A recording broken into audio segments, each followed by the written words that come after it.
Assalamualaikum warahmatullahi wabarakatuh. Selamat pagi, bertemu lagi dengan Pak Septa di mata kuliah Geografi Pariwisata. Pertemuan ketujuh kali ini kita membahas tentang segmentasi pariwisata atau segmentasi wisata. Segmentasi pasar dan penetapan target pasar wisata. Segmentasi pasar adalah proses yang diikuti dalam pemasaran destinasi yang pelanggan potensialnya dibagi ke dalam kelompok atau segmen pasar yang memiliki karakteristik umum tertentu. Dalam analisis segmentasi pasar, organisasi pengelola destinasi pariwisata membentuk kelompok-kelompok tertentu.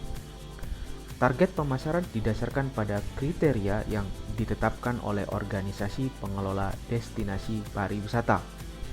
Target pasarnya dipilih dari segmen pasar yang ada. Karakteristik segmentasi pasar.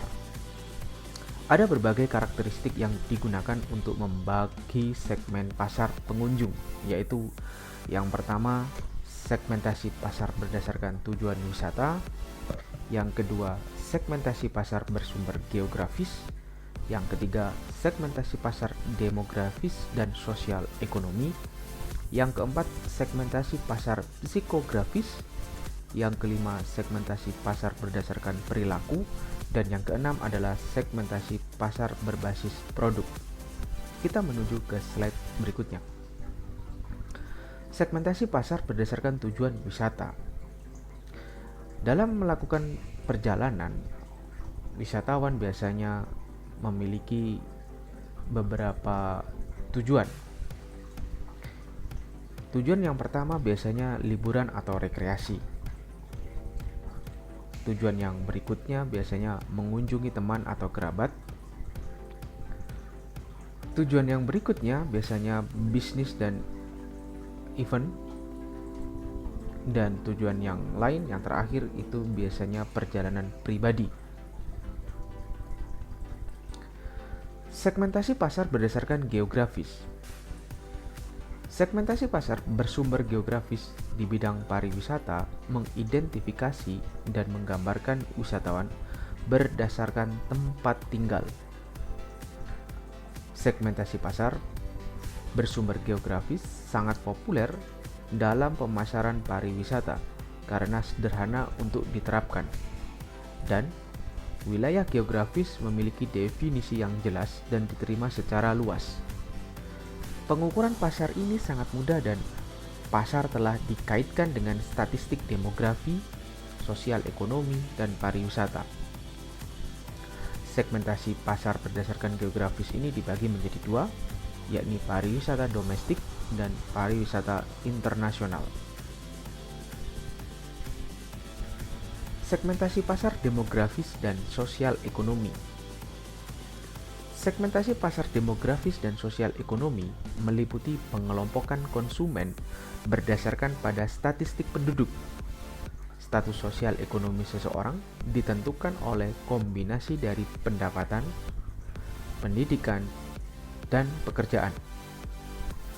Statistik profil demografis meliputi usia, jenis kelamin, status perkawinan, ras atau etnis, penggunaan bahasa, agama, kelas sosial, karakteristik rumah tangga, status kepemilikan rumah dan mobil, status pekerjaan, cacat atau mobilitas, dan lain-lain.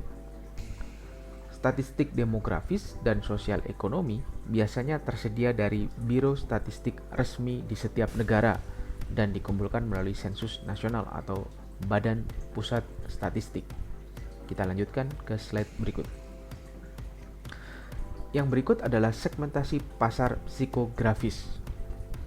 Segmentasi pasar psikografis membagi konsumen ke dalam kelompok berdasarkan gaya hidup seperti orientasi, sikap, minat, dan aktivitas psikologis mereka. Segmentasi pasar sesuai dengan minat khusus. Ada petualangan, ada yang berminat untuk wisata pertanian, ada yang berminat untuk permainan kasino mungkin di Texas atau di Hong Kong. Kemudian ada juga kapal pesiar, warisan budaya, atau mungkin tidak punya minat ya, kuliner mungkin, wisata kesehatan, industri, medis, atau mungkin ekoturisme, ada dari unsur minat agama, minat berbelanja, minat olahraga, atau volunteers, sukarelawan, atau mungkin wine atau anggur. Kita lanjutkan ke slide berikut. Segmentasi pasar berdasarkan perilaku.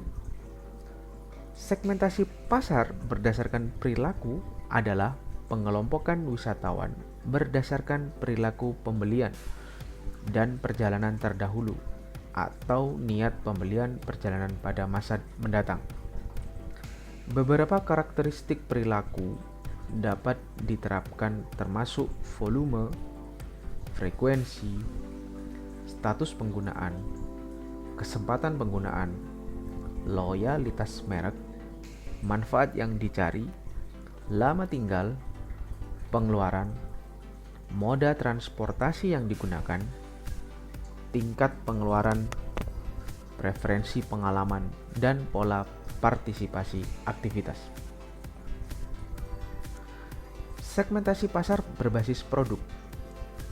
Segmentasi pasar berbasis produk melibatkan penggunaan beberapa aspek dari destinasi atau produk wisata untuk menentukan pasar target. Pendekatan ini sangat umum digunakan dalam pariwisata karena pada dasarnya mencocokkan produk yang tersedia dengan pelanggan potensial mereka.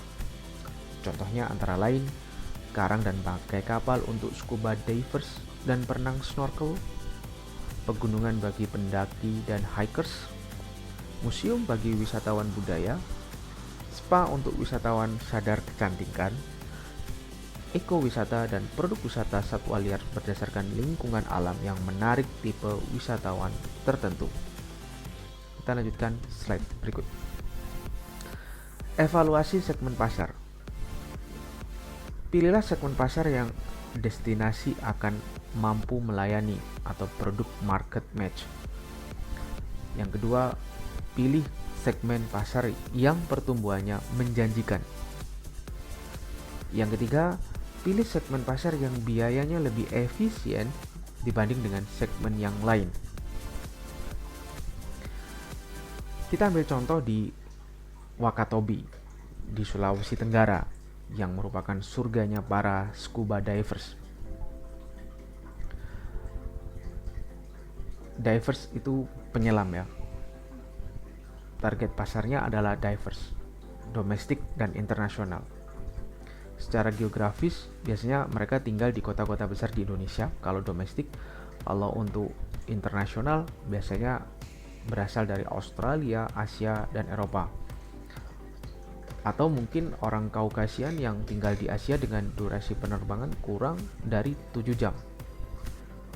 Secara demografis, mayoritas laki-laki berusia 25-50 tahun untuk wisatawan domestik dan 20-55 tahun untuk internasional.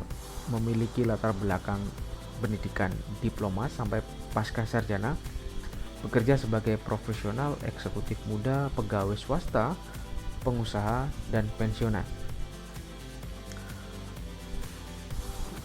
Secara psikografis, minat yang tinggi dalam kegiatan dan keindahan bawah air untuk melakukan olahraga snorkeling atau menantang menjelajah alam dan budaya, melakukan hal-hal baru dan petualangan, mencari lokasi untuk kesenangan, kegembiraan, integrasi sosial dan kepemilikan, mudah bergaul, kemudian pecinta alam untuk menyelam domestik, juga mencari kegiatan non menyelam untuk keluarga mereka. Peneliti keanekaragaman hayati, ini targetnya tidak hanya orang yang ingin berrekreasi, tetapi juga peneliti yang ingin mengetahui atau meneliti tentang keanekaragaman hayati di daerah Wakatobi. Ini juga dibagi menjadi dua, domestik dan internasional. Secara geografis, biasanya peneliti domestik ini berdomisili di kota dengan universitas dan pusat penelitian berbasis kelautan atau perikanan atau biologis. Untuk internasional, biasanya universitas dan pusat penelitian di Jepang, Asia, Australia, Eropa, dan Amerika. Dari sudut pandang demografis, biasanya laki-laki dan perempuan berusia 19-50 tahun untuk wisatawan domestiknya. Sedangkan untuk internasional, biasanya laki-laki dan perempuan berusia 17 hingga 55 tahun dan berlatar belakang pendidikan siswa sampai pasca sarjana, berlatar belakang pekerjaan mahasiswa, dosen, dan peneliti. Secara psikografis, fokus pada keanekaragaman hayati bawah laut dan keindahan bawah laut. Lebih senang menjelajahi alam dan pecinta alam, mencari pengalaman otentik, mudah bergaul, mencari lokasi untuk kesenangan, kegembiraan, integrasi sosial, dan kepemilikan. Nah, bagi wisatawan yang bukan penyelam atau non-divers, itu juga dibagi menjadi dua, domestik dan internasional. Secara geografis, wisatawan domestik itu berdomisili di kota-kota besar di Indonesia. Sedangkan untuk internasional didominasi oleh Asia, dari Jepang, Singapura, Malaysia, Hong Kong, dan ada Australia, Eropa, ada Jerman, Inggris, Prancis, Belanda, Spanyol, dan Skandinavia, serta Amerika Serikat. Dari sudut pandang demografis, wisatawan non-diverse domestik itu laki-laki dan perempuan berusia 15 sampai 60 tahun. Kemudian untuk internasional, non-diverse yang internasional itu laki-laki dan perempuan berusia 15 sampai 70 tahun. Dengan berbagai latar belakang pendidikan, dari mahasiswa, diploma, sampai pasca sarjana. Berlatar belakang pekerjaan, siswa, eksekutif muda, pegawai swasta, profesional, pengusaha, dan pensiunan. Psikografis, mencari rekreasi atau kesenangan, berminat pada keindahan alam dan atraksi bahari, mencari pengalaman yang tenang dan mengesankan, berminat pada landscape, atraksi budaya, mencari pelayanan, fasilitas, dan amenitas yang baik.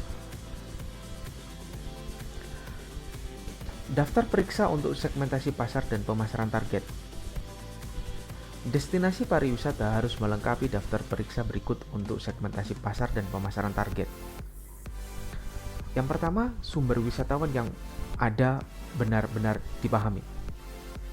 Yang kedua, penelitian tentang perilaku wisatawan di dalam destinasi wisata telah dilakukan. Yang ketiga, volume dan tren wisatawan internasional dan domestik dilacak.